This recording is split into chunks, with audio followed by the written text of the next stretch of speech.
Well, thanks for coming out today, and thanks for inviting me to speak. It's really good to be here in Brighton, in what is certainly one of the most, if not the most, active Palestine solidarity groups in the country.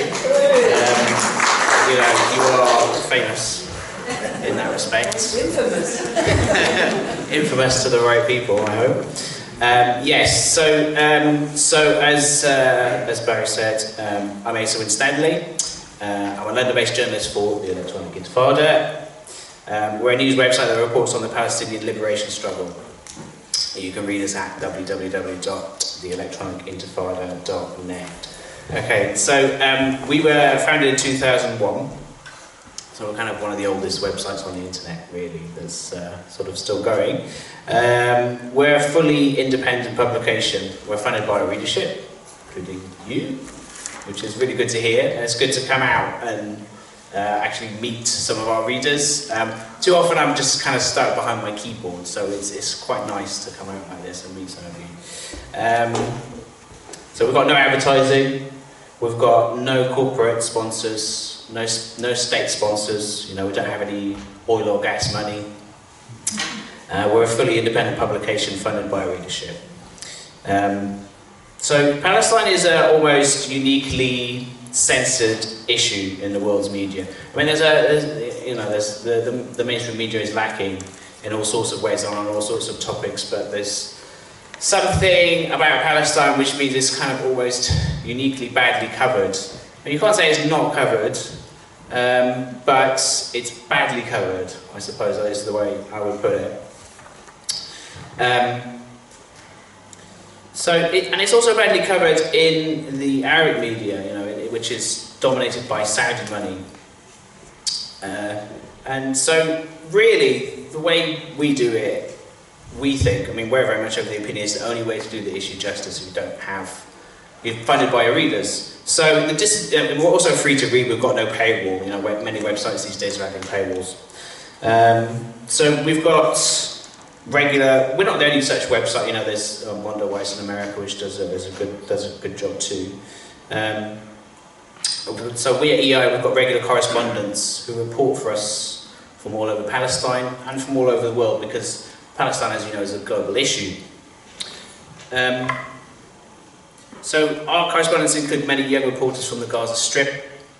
And we're headquartered in Chicago, and our director and our leader is Ali Abu Nema, who's a Palestinian American, co-founder of the website.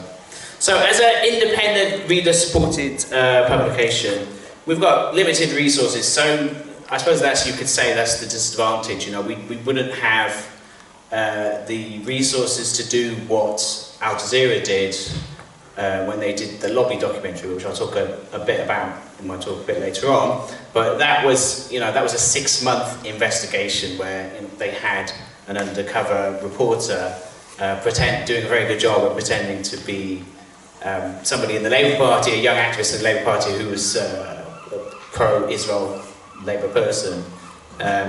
You know, that took a lot of resources, you know, as well as the electronic equipment, full-time support. You know, it took a lot of resources. So doing something like that would probably be a bit out of our grasp. So that's the disadvantage, I suppose. We don't have the resources of a BBC and Al Jazeera and so forth.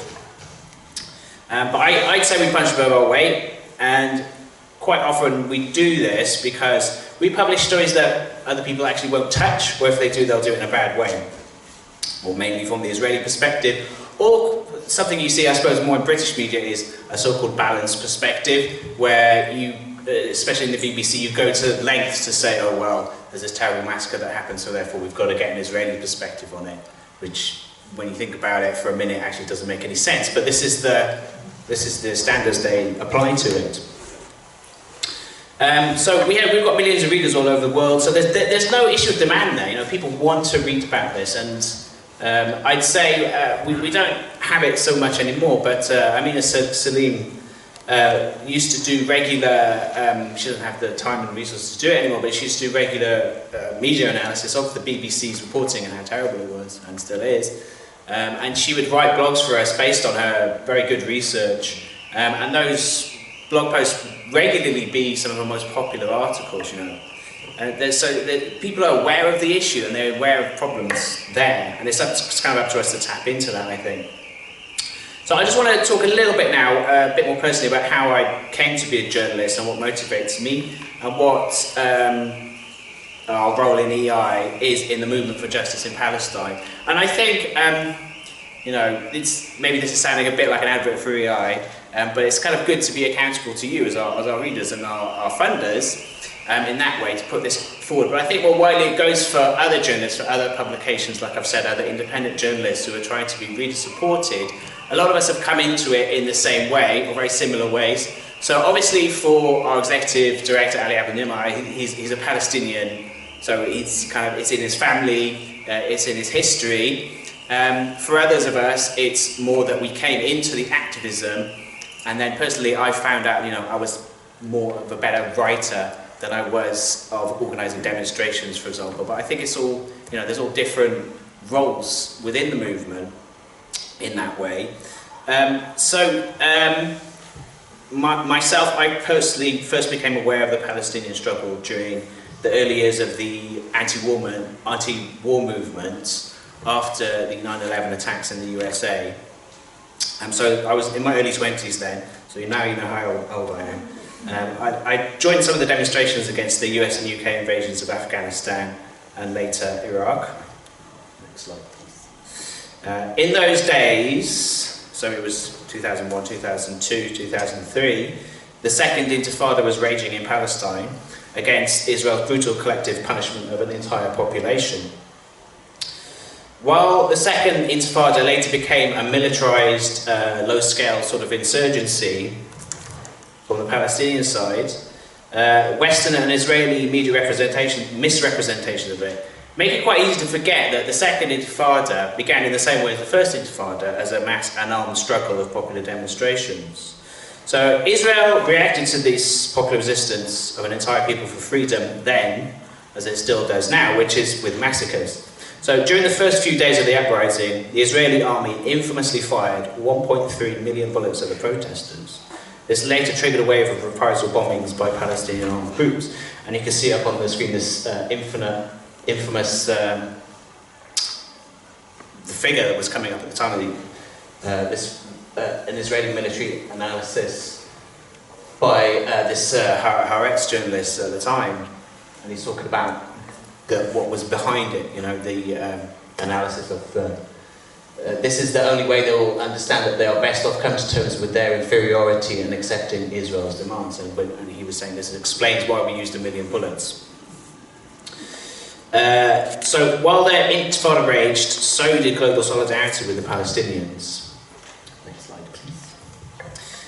In those early days of the anti-war movement in London, Palestinian flags were a regular appearance on the demonstrations organised by the Stop the War Coalition and other groups. And it's sometimes forgotten that the demonstrations had as one of their sort of co-demands, the main co-demand really, freedom for Palestine.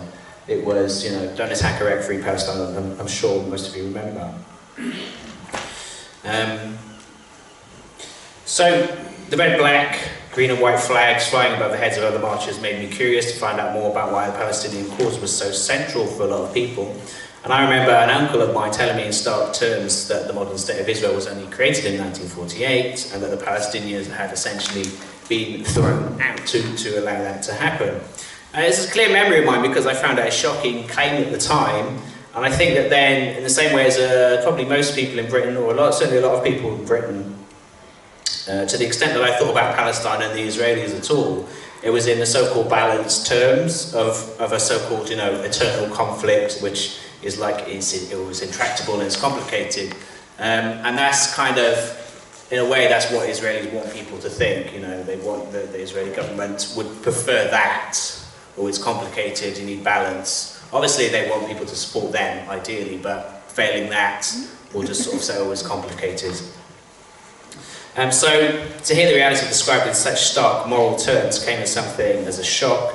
I resolved to find out for myself it was true, and I began seeking out all the information I could. I read widely and I watched documentaries, including the BBC's film about Mordecai Vanunu, the nuclear whistleblower, called Israel's Secret Weapon, and John Pilger's seminal film Palestine is Still the Issue, which I still recommend now. you know, you can actually see it free online.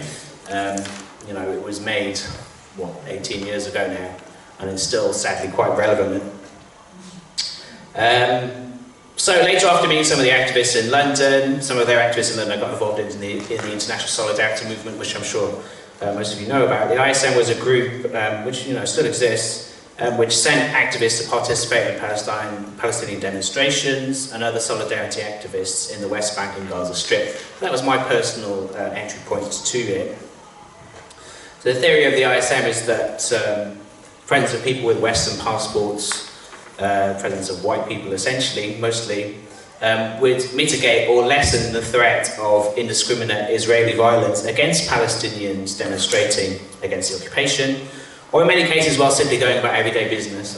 You know, we used to do things like olive picking during the olive harvest and so forth. So this strategy produced mixed results. ISM volunteers Rachel Corrie from the US and Tom Earner from the UK were killed by Israeli soldiers in Gaza quite deliberately in 2003, 2004. I got involved in ISM at the end of 2004 and focused mostly on the media side of things. Eventually this happened to start my career in journalism. As I said, I write mainly for the Electronic Intifada. We define ourselves as a movement publication, so we reject this idea of balanced journalism. You know,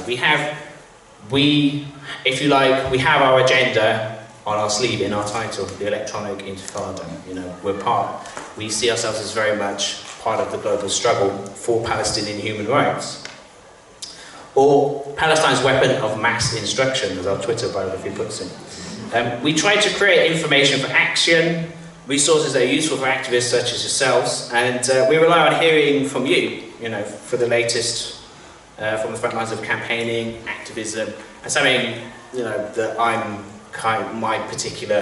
one of my particular interests is kind of about the sabotage stuff, really. I don't know, I'm kind of nerdy about it, to be honest. I almost sort of enjoy reading about these obscure Zionist organisations who are up to this and that, and their, you know, particular connections with the Israeli state.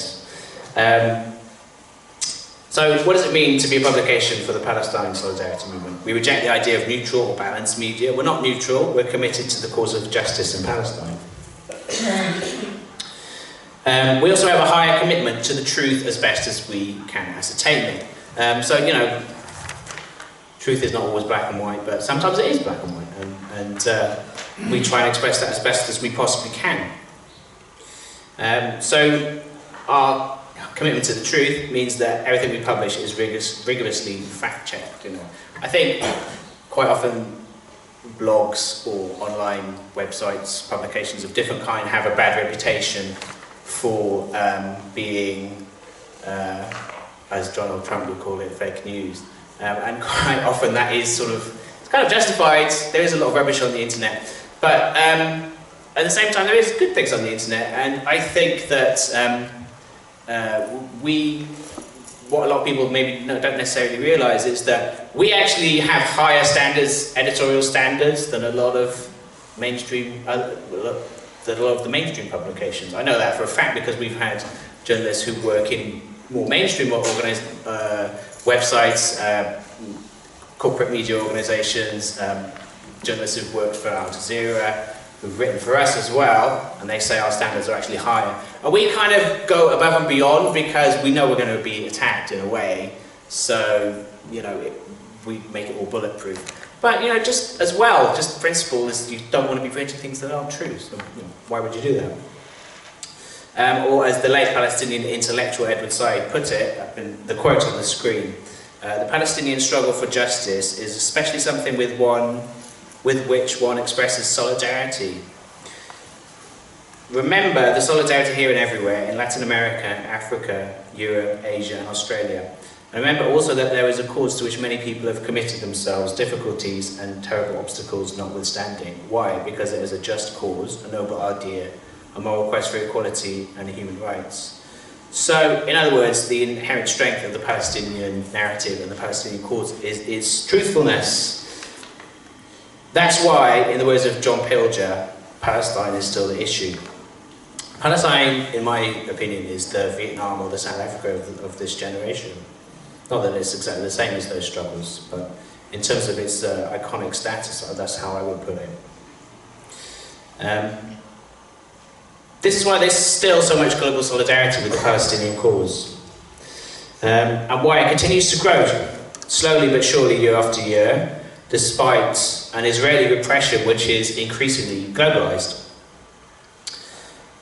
That's what it comes down to in the end. We're committed to reporting the truth about Palestine because too few do it. With a few honourable exceptions, mainstream media's reporting on Palestine has been woeful, continues to be woeful. Israel's been allowed to get away with far too much, but people like you and I can change that, and we have been doing that, and we've heard about some of the ways in your AGM. It was really good to hear some of that.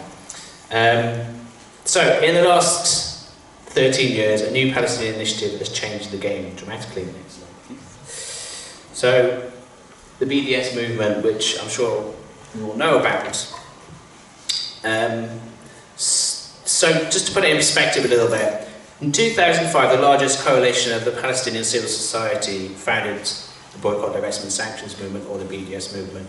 In a lot of ways, it was inspired by and modelled after sanctions and boycott movements against South African apartheid. And this coalition of civil society groups united around the three central demands of the Palestinian liberation struggle. So the three demands unite the three sections of the Palestinian people within the occupied territories, within Palestine 48 or present-day Israel, and within the refugee population. They call for BDS to be imposed on Israel until it complies with the following three demands. Number one, ends its occupation and colonization of all Arab lands. Number two, recognizes the rights of the Palestinian Arab citizens to full equality within Israel. And number three, respects, protects and promotes the rights of Palestinian refugees to return to their homes and properties as stipulated in the UN Resolution 194, so the right of return. So the BDS movement today is the primary way that we in the West can show practical solidarity with Palestinians and pressure our leaders to reverse their policies of support for Israel.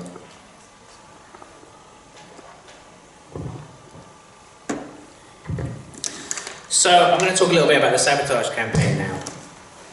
The State of Israel considers the BDS movement to be effective. So whenever the attempt is made by pro-Israel organisations to say, you're wasting your time, that is one tactic, something, oh, why are you doing this, it's pointless. Or even by some on the left, it has to be said. Whenever people say that, well, the obvious answer is, well, the State of Israel disagrees with you. And how we know that? We know that because they have an entire government agency devoted to combating BDS and other forms of solidarity with Palestine, what they call delegitimization. So today we're a global hub of delegitimization. So I think we should all pat ourselves on the back for that. This agency has a budget of tens of millions of dollars annually.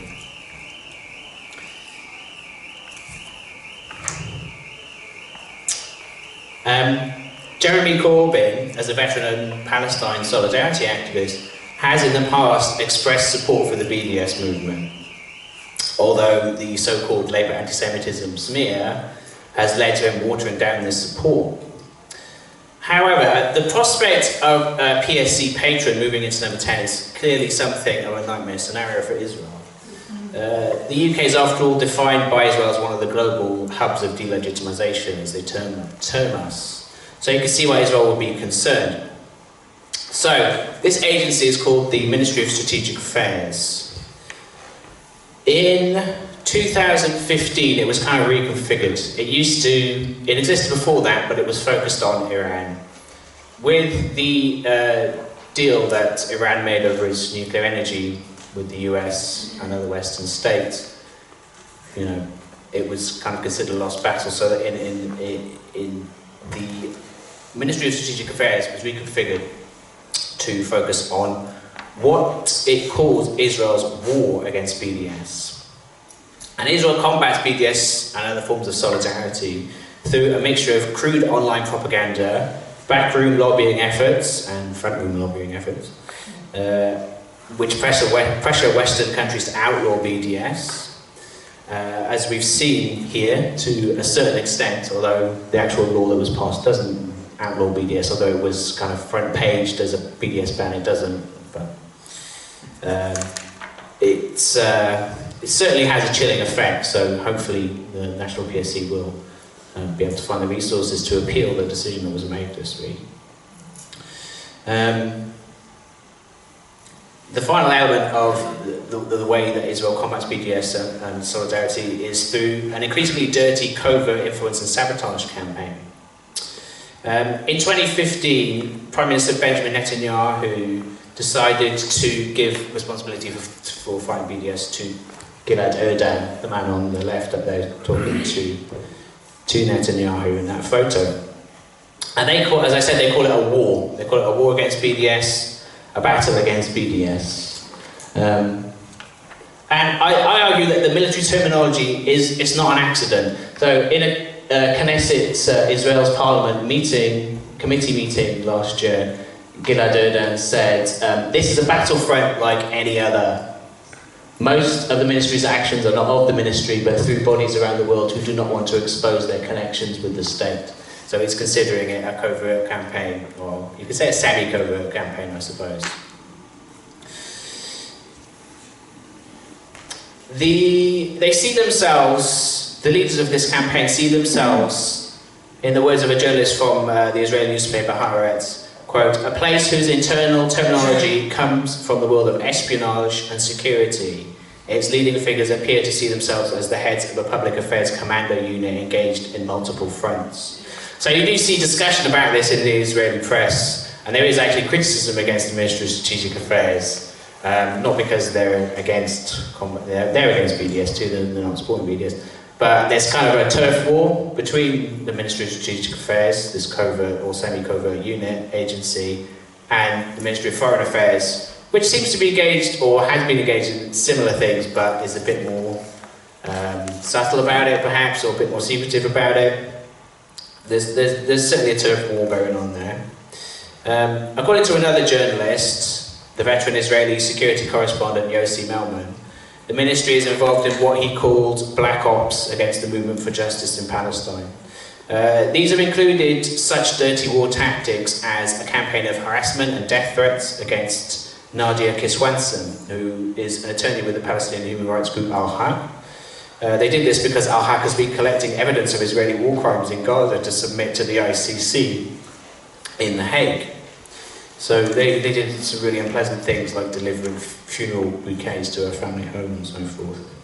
According to Yossi Melman, it was almost certainly the Ministry of Strategic Affairs agents who were behind that.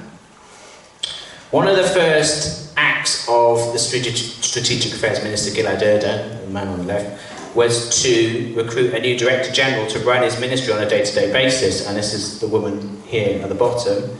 Her name is Simma Vaknin-Gil, and she was once a top-ranking Israeli military intelligence officer, you can see from her uniform. She still holds the rank, although she now appears today in civilian clothes, she actually still holds the rank of Brigadier General as a reservist. Soon after she was appointed, she told a gathering in Tel Aviv, quote, I want to create a community of fighters. And she said that she planned to flood the internet with Israeli propaganda, which would be publicly distanced from the government. So things like, comments on forums, Facebook, and you'll quite often see a lot of these things online. And nowadays, you have to think probably most of these are coming from the Ministry of Strategic Affairs in Tel Aviv. Israel's not unique, it's not the only state that does this. But I think kind of Israel gets a free ride. You see, especially with the coverage of what's called Russiagate in the US, accusing the Russian government of all sorts of things, of hacking the election and so forth. I think that Israeli connections to Trump, for example, are far more plain to see. A large part of the Ministry of Strategic Affairs operations are classified under Israeli law. Well, not under Israeli law, but they consider them classified. And they're pushing they're lobbying to change Israeli law. They've drafted a new law. I'm not sure what the current position of it is, but they want to raise the security further to exempt them from Israeli freedom of information law in the same way as the Mossad and the Shin Bet spy agencies. So Van Gil told Israel's parliament in 2016, saying, we want most of the ministry's work to be classified and a major part of what we do stays under the radar. Erdogan has also admitted to his ministry's use of international front groups, as I said in that quote up there, which is notably, historically, is a tool of Israeli spy agencies and other spy agencies around the world. So he emphasised there, Gilad Erdan last year, saying these organisations do not want to expose their connection with the state. They want to appear to be what you are today. You're a grassroots group campaigning for Palestine. They want to have an opposition, which they say, well, we'll have grassroots groups as well. But 9 times out of 10, they're not. They're funded by, either funded by or they have links to Israeli agencies. So a rival government ministry in 2016 accused the Ministry of Strategic Affairs of, in the words of as Haaretz reported, quote, operating British Jewish organisations behind the London Israeli embassy's back in a way that could put them in violation of British law. And so, the next, please. One example that we know about of this, and there's many examples, but one example we know about of this, came to light because of the Al Jazeera documentary that I mentioned, which I'm sure a lot of you have seen. If you haven't watched all 4 parts of it, I recommend you do so. It's thoroughly worth watching in detail, and it's still up on YouTube. I see new things in it all the time. It was really quite a seminal film. So that film, The Lobby, was broadcast in January last year, still available on YouTube, exposed the operations of the Israeli embassy spy, Shai Masot, that man in the white shirt in the top left there. So as you probably know, a lot of you, Masot was forced to leave the UK after his plot to, quote, take down Alan Duncan and other MPs and ministers deemed critical of Israel was exposed, thanks to the film. So you probably remember that story. If you watched the full film, most of it focused on Israel's covert influence campaign in the Labour Party. Erdogan and his ministry denied it after the film came out, but all the evidence in the undercover footage proved, and in a document that I later obtained, wrote about at DI, pointed towards Masot as being an operative of the Ministry of Strategic Affairs. So he was operating out of the embassy, but some of the Foreign Affairs Ministry people were a bit off with him because there's kind of a turf war there. But there's all sorts of evidence in the documentary and in that document that I got, which really shows that he was a Ministry of Strategic Affairs operative. He seemed to focus most of his attention on the Labour Party. The film exposed the intimacy of the Israeli embassy in London, which we can now confidently and accurately describe as front groups or proxy organisations within the Labour Party. I don't think we should have any hesitation about saying that. And those are Labour Friends of Israel and the Jewish Labour Movement. So in undercover footage broadcast in the film, LFI's parliamentary officer, Michael Rubin, spoke about the Israeli embassy. This is him on the bottom there. And he admitted that, so this is kind of more of a behind-the-scenes guy who doesn't appear in public. It'll be Joan Ryan, their MP, who's been an adamant opponent of Corbyn, as I'm sure you know, who mostly appears in public, speaks up for LFI. He's a very young guy, more behind the scenes. He's a parliamentary officer. He's also a full-time employee. He's not an activist working on the weekends. Okay, there's a fully funded position for him working for LFI. Labour Friends of Palestine doesn't have any full-time. It's all volunteers. So this guy admitted in the other undercover footage that LFI is a front organisation for the embassy. He says, quote, "We do work really, really closely together. It's just publicly we try to keep LFI as a separate identity to the embassy." So he's admitting it's part of the embassy essentially, but we want to keep it separate because it would look bad. Being LFI allows us to reach out to people who wouldn't want us to get involved with the embassy, wouldn't want to get involved with the embassy. Keeping it as a separate thing is actually best for everyone. So it's about keeping up appearances, getting more people involved who would be a bit, this would look bad for me. As we've seen recently with the MPs, Tulip Siddiqui and Catherine West, who withdrew or suspended their support for Labour Friends of Israel. It's a bit unclear. But they haven't suddenly gained a conscience, I don't think. I think there's certainly, especially in Tulip Siddiqui's case, definite dishonesty going on there. But they've realised Israel, brand Israel, is becoming increasingly toxic, so they've had to distance themselves. And I think our role should be to kind of push those contradictions more. So Michael Rubin, he also admitted that Joan Ryan, as I said, LFI's leading MP, would speak to Shai Massot, the Israeli embassy spy, quote, most days. So Joan Ryan, by all accounts, is, I don't know how to say this without being unkind, but you know, not that bright. So I do think if you look at Emily Thornberry's speech to LFI, I believe it was last year, which was terrible, it was really awful, really indulged Israeli racism and Israeli myths of Israeli apartheid. I can't really prove it, but my feeling is that speech was probably not written by Emily Thornberry. It was probably written by Jennifer Gerber, who's Michael Rubin's boss. That doesn't excuse Emily Thornberry. No doubt she approved it and contributed to it, and she read the thing out. But you know, these people work like this. This is how they work. And Joan Ryan was working under the direction of the Israeli embassy. You know, she talked to this guy, this operative who was expelled from the country, an Israeli spy, most days. Now, again, you can imagine that there was a certain amount of media coverage, but it died. You know, it was on the front page of the Mail on Sunday. It did get headlines, but it died down fairly quickly. And you know, if it was Russia or Iran who'd been doing similar things, you can imagine the stink. You know, people would have been expelled. Embassies would, you know, there would have been a lot more response.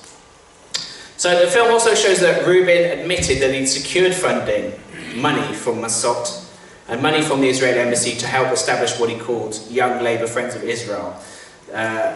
So that plan collapsed after it was exposed in the film, mainly because the person who was meant to be setting up was the undercover journalist.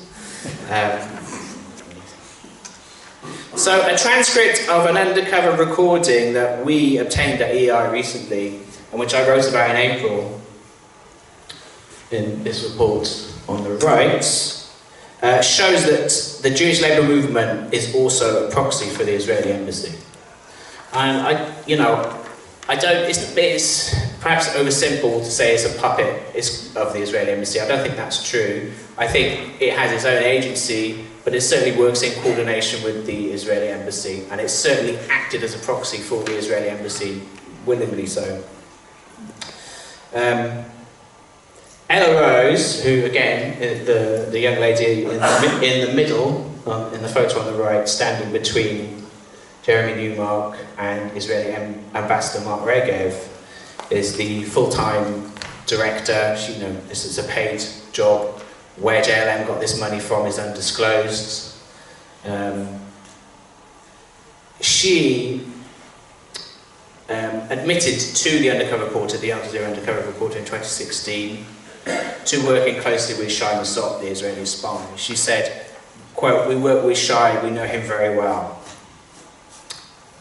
And this was after, so as I revealed in September 2016, the article on the left, she previously had been the Israeli embassy's public affairs officer. So there's kind of a revolving door between the Israeli embassy and certain pro-Israel organisations, including the JLM, But her relationship and her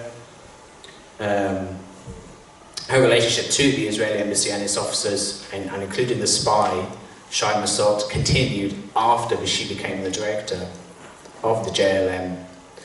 And that's been proven now.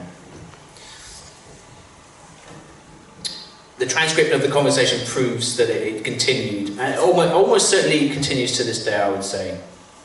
So if you look at the JLM's key role in fueling the false and smearing narrative that the Labour Party under Jeremy Corbyn is now an institutionally anti-Semitic party, it's not hard to see what the Israeli embassy's goal in Labour has been. Division and confusion. I'd say that's been the main goal of it, is to divide us against each other, divide people on the left against each other, to make people on the left too afraid of calling Israel out for what it is, which is an apartheid settler colonial state, and to push for beatings. And it's had some successes in that respect, I would say. So for the last bit of my talk, I'm been talking so far about sort of covert action, backroom plots, and as I said, that's kind of something that I do and I'm personally interested in writing about. So I just want to conclude with something a bit more hopeful, because I think part of the Israel lobby's goals is to kind of show how powerful it is and how influential it is and how intimidating it is. So there's a danger in, when we talk about it, as I'm doing now, that we kind of contribute towards that by showing how invulnerable they are. But that's not the case, and I think some of the examples that have been listed today in your AGM about how you've fought back against some of those narratives here in Brighton successfully shows that it can be defeated if people take it head on, which I think the Labour leadership has failed to do almost entirely, and which is really why it has been fuelled for the last almost 3 years now. It's been indulged, unfortunately. With all the other sort of smearing narratives against Jeremy Corbyn, that he's an IRA sympathiser, Russian puppet, a Czech agent, whatever, this and that, he took them on head on, and he said this is rubbish, and there was a big hoo-ha in the media about it, but it failed to cut through to people. The reason that the lies about anti-Semitism in Labour have had the effect that they have is because they haven't been combated head on and called out for the lies they are by the leadership of the party. So I'd say that, to go back to the Al Jazeera thing a little bit, and words of hope, the very fact that Shai Masot focused on Labour so much is a sign of the Israel lobby's weaknesses. It's true that it's very well funded, obviously it's got a large amount of support in the top echelons of political power. But Masot himself admitted in the film that although most new Tory MPs today are automatically joining Conservative Friends of Israel, they're no longer doing that for Labour, whereas in the past they would have, especially under in the Tony Blair years. It was seen as another way to step up the career ladder for ambitious young Labour MPs. It's no longer that simple, it's very much contested. And I'd say this is partly because of our activism, it's partly because people like you and me and others are fighting back against it and are putting out a counter-narrative and putting out the truth, essentially, fighting back against it. But it's also because Israel's brutal actions against the Palestinians mean it's increasingly seen as a toxic brand, even by some people who were previously seen as its most ardent supporters. So one example of that recently was a kind of BDS victory when Natalie Portman refused to accept an Israeli award. Now, Natalie Portman didn't suddenly develop a conscience, I don't think, about Israel's war crimes against Palestinians. It just looked, she used to be a student of Alan Dershowitz in Harvard University, This is someone who was a very committed liberal Zionist. The Hollywood actress, Natalie Portman, famous for Star Wars films, the terrible Star Wars films from the late 90s, and you know, some very good films as well. But she's 60 people massacred in one day for a simple human right to return to their homes in present-day Israel just looked too bad for her.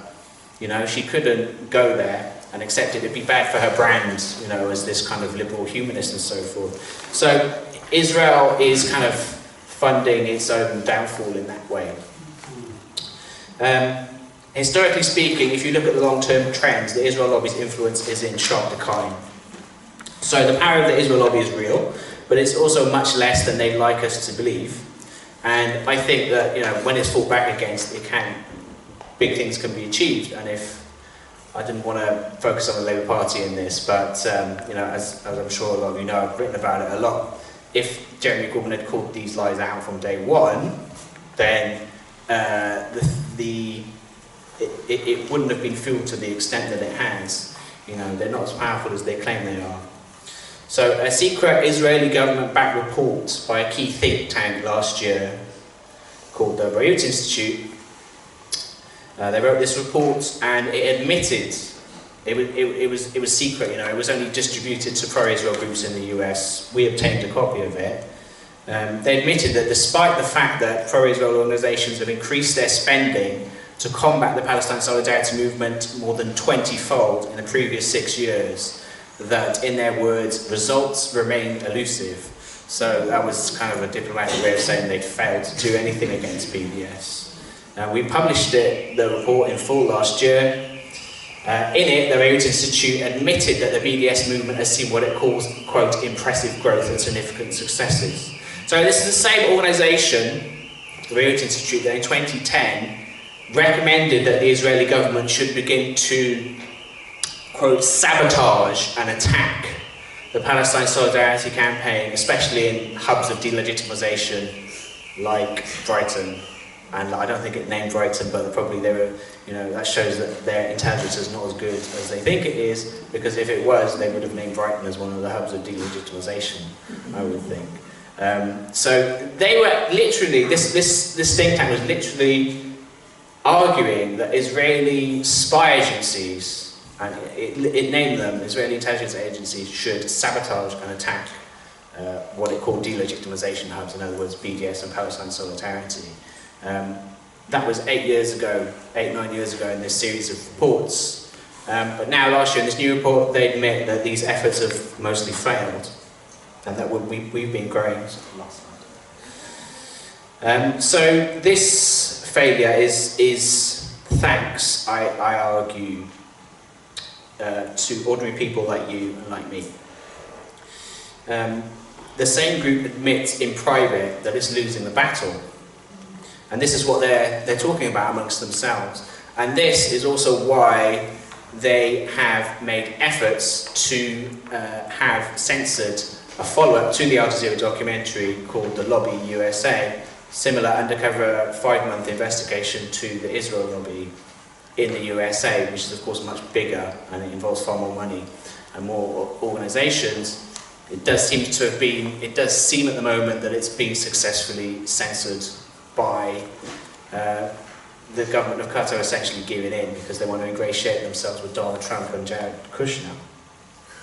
But they know that it exposes their weaknesses. They don't want to look foolish, so they're trying to sabotage these things. The movement for Palestinian liberation and our solidarity with it is a global struggle for basic human rights. The movement against racism and for human freedom is not only halted by, but is actively damaged by false and politicised accusations of racism, including anti-Semitism. As we all know, this is a habitual tactic used by Israel and its propagandists to smear us. Such popular movements for freedom are led by normal people and can ultimately force politicians to sit up and take notice, as the struggle against apartheid in South Africa proved. That means it's up to all of us to make a difference, and you've played a leading role in that here in Brighton. Thank you, and thanks for inviting me here today.